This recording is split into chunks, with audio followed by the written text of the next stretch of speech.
Hello and welcome everyone to the Commodity Report for the 21st of April 2023, presented by myself, Phil Carr, at the Gold and Silver Club. Right now we have crude oil prices. They're down 8% for the week. Gold prices this week, they're pulled back 2%, and we've also seen the dollar index break out 1% to the upside. This comes off the back of hedge funds and money managers that FOMO'd in massively into oil over the last couple of weeks, with 90% of hedge funds buying into oil after we already banked that windfall amount of profit with our clients at the Gold and Silver Club. 13,000 points banked just 2 weeks ago when OPEC surprised the markets with an emergency output cut. With that, oil prices, they slingshotted 580 points higher on the Sunday open. However, many hedge funds and money managers, they FOMO'd in, bought much later into the move, and they are currently getting rug pulled exactly as we talked you through previously. You want to make sure that you're buying when there's panic in the markets, that you're buying when there's maximum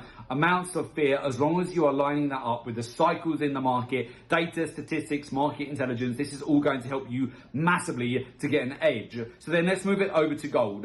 Gold this week is down 2%. We identified with you last week both bullion banks and also commercial positional data is all showing massive sell side pressure into gold. In fact, on Wednesday, gold prices, they dropped down to $1,970 per ounce. So far for the week, they're down 2%. We are seeing a lot of buying coming in around that 1970 level at the moment. Very quickly at the moment, dips are getting bought into. However, we're not seeing a sustained rally back towards the all-time record highs. We're churning around $2,000 per ounce at the moment for gold, which makes it basically difficult for sellers to make money and buyers to make money. There are other massive opportunities to be capitalized on over the course of this week. As we mentioned to you on Tuesday, natural gas prices, they've surged 9% at the start of this week. Palladium prices, they surged 13%. We've seen platinum prices, they surged over 11%. So you don't want to just only be focused on gold, for example, at the moment, if you're just going to see it churn sideways to lower for the time being. As you mentioned to you, our expectation is here that gold will start to come under more pressure once you get towards the end of the month here. So for end of month outflows and capital for profit taking, especially given that gold has broken out in multiple currencies to all-time highs over the month of April. As you move into May, it's typically sell in May and go away. We've seen a massive breakdown over the last couple of sessions. Everything we identified with you on oil is playing out. The dollar is slingshotting higher, and we're seeing oil break down over 500 points in the last 2 sessions. Again, this is where hedge funds and money managers have flipped long over the last couple of weeks here. They're basically buying the top of the move, and now we're just seeing that normal rug pull to the downside, as additional data has already shown us that big selling pressure has come into oil over the last week here. It's also the same with gold. This is why gold is really struggling to break also back above to all-time record highs at the moment. It's just churning sideways to lower right now. Now, other major news items that you definitely want to have on your radar. So again, next week, it's the end of the month. Typically happens at the end of the month.